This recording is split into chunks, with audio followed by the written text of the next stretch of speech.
La chronique bourse, la quotidienne Zone Bourse, Anthony Bondin.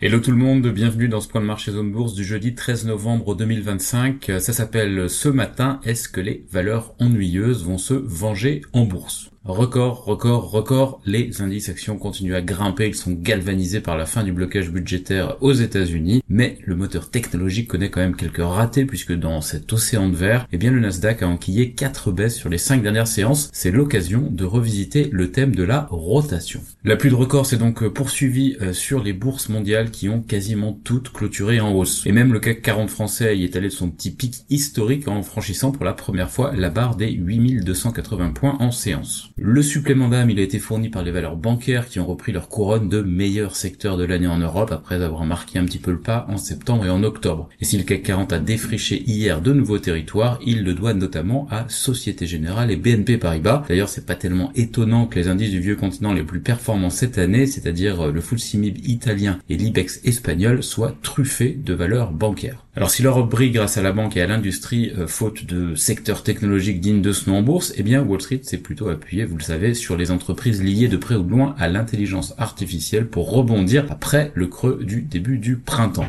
Mais bon, c'est peut-être en train de changer. En tout cas, c'est une petite musique qui circule depuis quelques séances et qui se traduit par une 4e journée de baisse sur 5 pour le Nasdaq 100. Une baisse de rien du tout certes, puisque l'indice n'a perdu que 0,06% hier, mais une baisse quand même pendant que le vieux Dow Jones battait son record de la veille en prenant 0,7%. Pour vous donner une idée, une boîte comme Microsoft affiche une baisse de plus de 3% sur les 3 derniers mois pendant que le marché gagne un petit peu plus de 6%. Ça fait donc une sous-performance de 10% qui montre que l'entreprise n'a pas totalement convaincu sur l'IA à cause notamment des dépenses d'investissement somptuaires qu'elle a dû engager. Bon alors c'est pas la cata non plus parce que l'action prend encore 20% sur un an, mais cela montre quand même que les investisseurs ont commencé à sécuriser leurs gains opulents sur la thématique IA. D'ailleurs Meta Platform est peut-être encore plus symptomatique de cette situation. L'action n'est plus qu'à 4% de gains sur un an après 23% de baisse en 3 mois, c'est considérable. Meta a commencé par inquiéter à cause d'un certain retard sur l'IA, puis son patron Mark Zuckerberg a commencé à recruter tous azimuts et à investir des dizaines de milliards de dollars, un petit peu comme quand il s'était pris de passion pour le métavers il y a quelques années, mais cette fois il a surfé la vague principale, l'IA,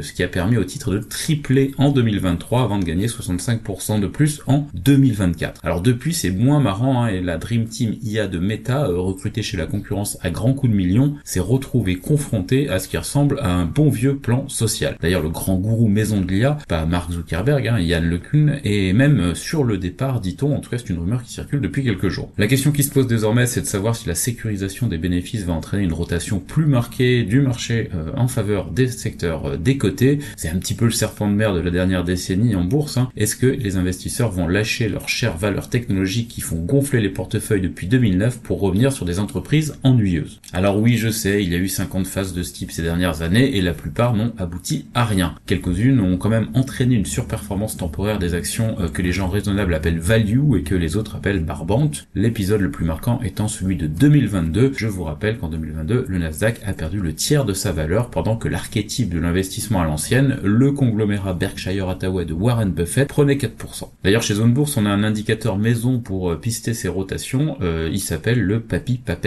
Index. Alors en fait d'indice, c'est juste la comparaison entre le parcours de l'ETF ARK Innovation de la papesse de l'investissement risqué Cathie Wood et le parcours de l'action Berkshire Hathaway du nonagénaire Warren Buffett. Et alors qu'est-ce qu'on constate? Que depuis le début du mois d'octobre, cet indicateur montre que Berkshire a gagné 5,5% pendant que ARK Innovation perdait 5%. C'est donc un signal à surveiller quand même puisque c'est une vraie inflexion.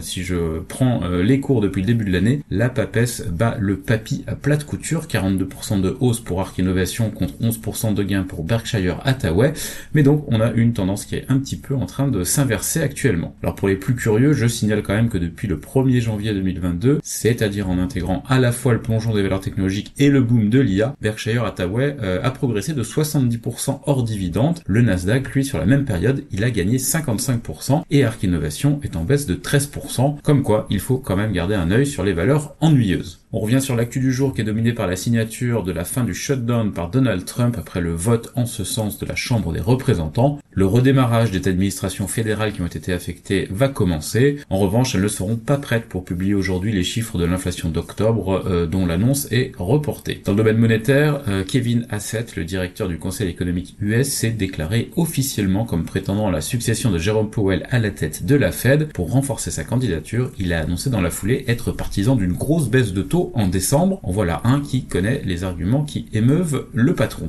Côté Asie-Pacifique, ce matin, les parcours sont assez mitigés. Le Japon, la Chine continentale, l'Inde et la Corée du Sud évoluent en légère hausse. Le Hang Seng est stable à Hong Kong, tandis que Taïwan et l'Australie perdent un petit peu de terrain. Les indicateurs annoncés sont haussiers en Europe et aux États-Unis après la fin officielle de l'impasse budgétaire à Washington. On passe à l'actu des sociétés. En France, d'abord, la famille Saadé, qui contrôle CMA-CGM, prend 4% de Carrefour en rachetant les parts de Peninsula. Elle devient ainsi le second actionnaire du distributeur. Total Energy envisagerait différentes options pour ses actifs renouvelables en Asie selon Bloomberg. Ça veut dire que le groupe cherche à les vendre. Engie signe un contrat de fourniture d'énergie renouvelable de 9 ans avec AstraZeneca. L'Oréal a émis 3 milliards d'euros d'obligations en 3 tranches. Voltalia lance la production de sa centrale solaire située en Ouzbékistan. Et GLS Italie renforce son réseau de points de retrait en partenariat avec Quadient. On a pas mal d'actu du côté des mid et small françaises, notamment sur Inventiva, Entech, Boa Concept, Rocktool, Lafner Energy ou Vernier. Les principales publications du jour qui ont été effectuées ce matin ou hier soir: Forsy Power, Inat, Vente Unique ou encore Groupe Terra. Ailleurs en Europe, on a beaucoup de résultats, notamment du côté de l'Allemagne avec Siemens AG, Merck KGaA, Deutsche Telekom, on a aussi Talanx, Geox ou Montana Aerospace. Par ailleurs, BP serait en pourparlers pour vendre son activité lubrifiant Castrol à la société américaine Stonepeak. Rio Tinto met en veilleuse son projet phare Jadar Lithium en Serbie selon une info de Bloomberg. Sandoz prévoit de lancer des versions génériques d'Ozempic au Canada d'ici la fin 2026. Siemens va distribuer 30% de Siemens Healthineers dans le cadre de la scission entre les deux entreprises. Novartis annonce des résultats positifs d'un essai clinique de phase 3 sur un nouveau traitement contre le paludisme. Solvay a conclu 2 accords pour fournir des terres rares à des fabricants américains d'aimants. Et Citi rachète l'activité de soins féminins d'Edgewell Personal Care pour 340 millions de dollars. Et Castellum a réduit son comité exécutif et prévoit 60 suppressions d'emplois. Parmi les autres publications du jour en Europe, on a notamment Rolls-Royce, Enel, 3i, Generali, KBC, Aviva ou encore Hapag-Lloyd. En Amérique du Nord, Cisco gagnait 7,5% hier soir après la publication de ses trimestriels et Flutter perdait 4% après avoir publié ses chiffres. L'UE s'apprête à ouvrir une nouvelle enquête sur Google concernant le classement des éditeurs d'actualité selon le Financial Times. Chevron va installer au Texas un premier projet de fourniture d'électricité produite à partir de gaz naturel à un centre de données. Delta Airlines estime que les réductions de vols dues au shutdown vont avoir un impact significatif, mais qu'un retour à la normale est en vue pour le week-end de Thanksgiving. Et sur l'agenda des publications aux États-Unis, on a notamment Alibaba, Walt Disney, Applied Materials, Brookfield, New Holdings, Williams Sonoma ou Bilibili. Ailleurs dans le monde, JD Industrial, la filiale de JD.com, envisage une IPO à Hong Kong le mois prochain, mais avec une enveloppe revue à la baisse. Sur l'agenda des publications en Asie-Pacifique, on a Tencent, Kioxia, SQ Square, Korea Electric Power et Daiwa House. C'est terminé pour ce point de marché, je vous souhaite une très bonne journée à toutes et à tous.